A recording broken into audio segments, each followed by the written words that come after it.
오늘의 10분 말씀. 호세아 5장 1절부터 15절 말씀입니다. 앞선 4장부터 하나님께서는 북이스라엘의 죄악을 조목조목 지적하시기 시작하셨습니다. 크게 두 가지 죄가 있었습니다. 첫째, 제사장들의 죄악입니다. 제사장들이 하나님을 아는 지식이 없었기 때문에 백성들이 타락하게 되었음을 지적하십니다. 둘째는 혼합 종교에 대한 지적입니다. 이들은 여전히 성전에서 여호와의 이름을 부르지만 그것은 껍데기만 남은 종교적 행위였습니다. 그들의 삶과 성전은 우상들로 가득 찼습니다. 그리고 오늘 본문 5장에서는 제사장뿐만 아니라 정치 지도자들의 죄악도 드러내십니다. 나라의 지도자들이 변질되었음을 하나님께서 지적하십니다. 우리는 호세아서의 역사적 배경과 이야기의 큰 그림을 기억할 필요가 있습니다. 역사적으로 이 시기는 여로보암 2세가 통치하던 때로 북이스라엘의 번영기였습니다. 경제적, 정치적으로 풍요를 누리던 시기였지만 그 풍요 속에서 이스라엘은 영적으로 심각하게 타락했습니다. 그리고 이야기의 큰 그림은 사랑의 분노입니다. 하나님께서는 이스라엘을 영적 간음을 저지른 호세아의 아내 고멜로 보십니다. 그래서 분노하시지만 그 분노는 이스라엘에 대한 깊은 사랑에서 비롯된 것입니다. 하나님은 그들을 은혜로 회복시킬 것을 또한 예고하셨습니다. 이 두 가지가 호세아서의 역사적, 이야기적 큰 틀을 이루고 있습니다. 5장의 주제는 변질입니다. 제사장들과 왕들은 변질되었고 하나님의 은혜와 승리를 기억하던 장소들은 신당으로 변질되었습니다. 그럼에도 불구하고 이들은 회복의 방법을 알지 못합니다. 우리들의 삶은 어떻습니까? 우리 가정과 교회는 혹시 변질되어 있지는 않은지요? 그리고 그 회복될 방법을 알고 있습니까? 안타깝게도 이스라엘은 그 방법을 알지 못합니다. 하나님의 복이 변질되어 세상이 독이 되어 버렸습니다. 오늘 말씀을 통해 우리의 믿음과 삶 속에서 변질된 부분이 없는지 점검해 보시길 바랍니다. 회복의 길은 오직 예수님 안에 있습니다. 예수님만이 그 변질된 우리를 새롭게 하시는 길이자 유일한 소망 되십니다. 오늘 본문은 크게 두 부문으로 나눌 수 있습니다. 첫 번째, 변질된 이스라엘이고 두 번째는 사랑의 심판입니다. 첫 번째 부분은 1절서부터 7절까지 변질된 이스라엘입니다. 1절에서 하나님께서는 종교 지도자인 제사장과 정치 지도자인 왕과 귀족들에게 들으라, 깨달으라, 귀를 기울이라 라고 선포하십니다.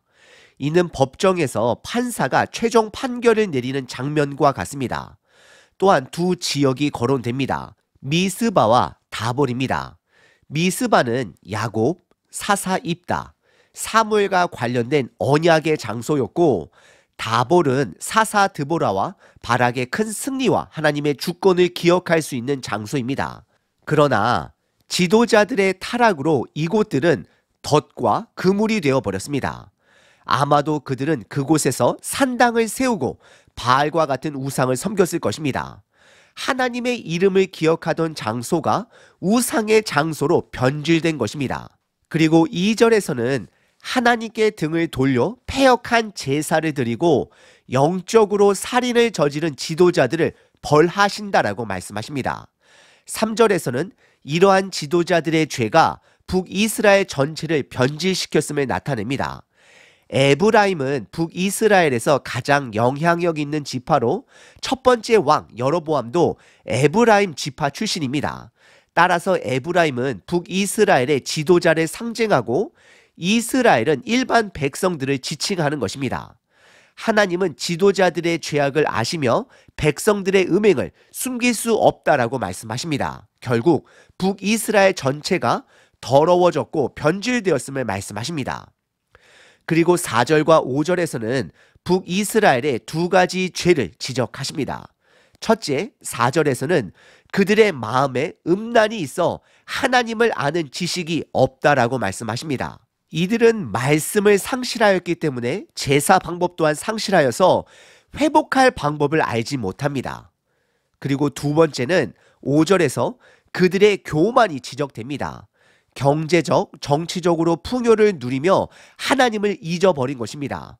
북이스라엘의 변질은 남유다에게도 영향을 미쳤음을 말씀하십니다. 그리고 6절과 7절에서는 이스라엘 백성이 하나님 아버지를 버리고 가짜 아버지인 바알을 따라갔다라고 지적하십니다. 그들은 결국 사생아가 되었고 하나님은 그들을 떠나셨습니다. 이 첫 번째 부분은 변질된 이스라엘을 보여줍니다. 그리고 오늘 본문의 두 번째 부분은 8절서부터 15절까지 사랑의 심판이 됩니다. 8절에서 하나님은 북이스라엘과 남유다의 경계에 위치한 도시 이름을 거론하며 전쟁의 나팔을 불라라고 명령하십니다. 9절에서는 북이스라엘과 남유다가 서로 싸우게 될 것을 말씀하십니다.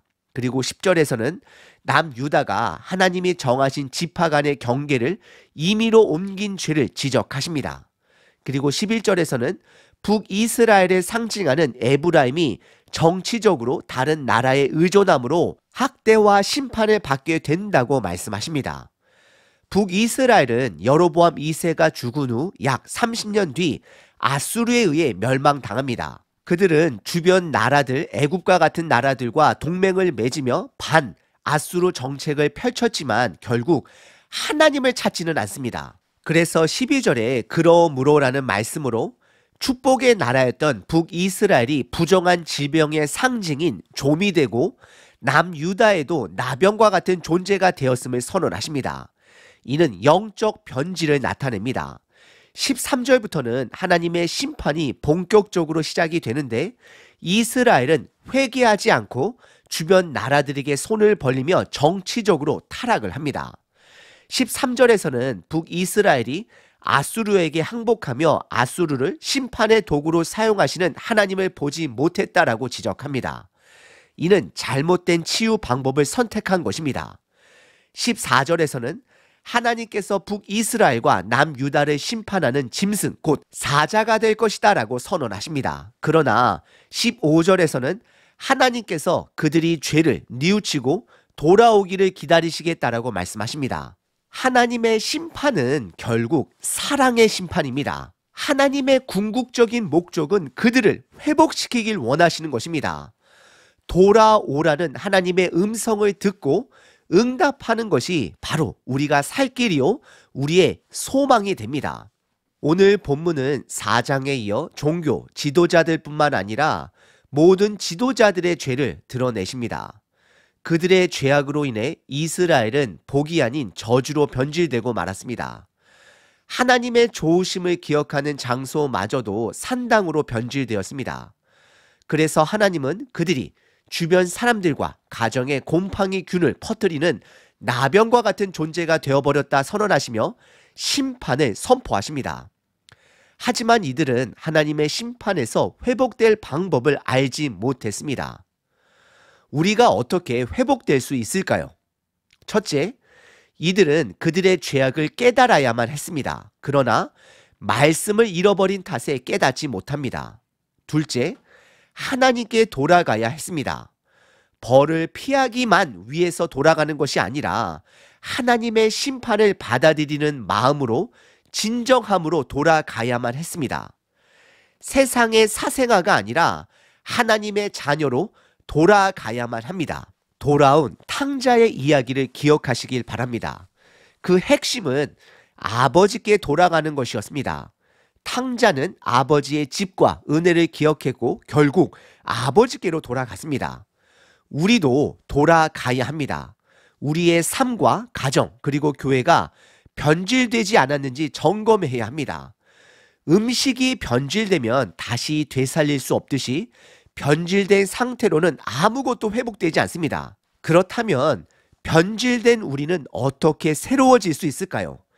그 길은, 그 답은 새 포도주는 새 가죽부대라는 말씀에서 찾을 수 있습니다. 이는 새 언약과 복음을 상징합니다. 예수 그리스도는 새로운 포도나무 되십니다. 우리는 그 포도나무에 접붙임을 받아야 비로소 새로워질 수 있습니다.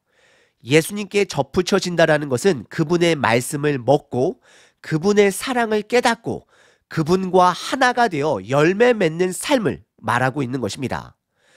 요한복음에서 예수님은 죄로 변질된 우리를 향하여 이렇게 선언하십니다. 나는 생명의 떡이다. 나는 세상의 빛이다. 나는 너희들의 문이다. 나는 선한 목자다. 나는 부활이요 생명이다. 나는 참 포도나무다라고 선포하십니다. 우리의 변질된 삶의 회복은 오직 예수님께만 있습니다. 오늘도 예수님 안에 거하심으로 변질된 삶이 아니라 정화된 삶, 깨끗한 삶, 생명의 삶을 살아내시길 도전드립니다.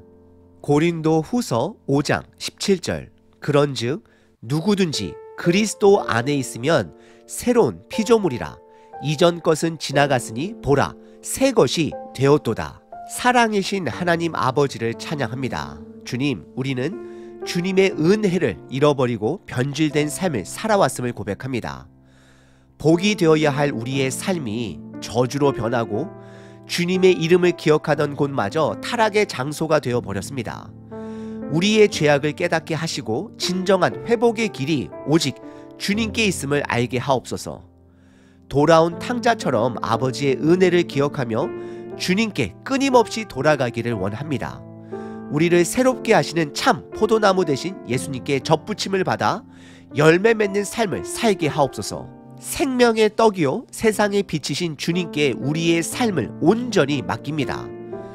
주님, 우리의 변질된 삶을 정화하시고 새롭게 하셔서 깨끗하고 생명 넘치는 삶으로 인도하여 주옵소서. 오늘도 예수님과 함께 거하며 주님의 말씀과 사랑으로 살아가길 간구합니다.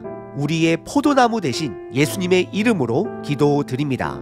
아멘. 항상 기뻐하라. 쉬지 말고 기도하라. 범사에 감사하라.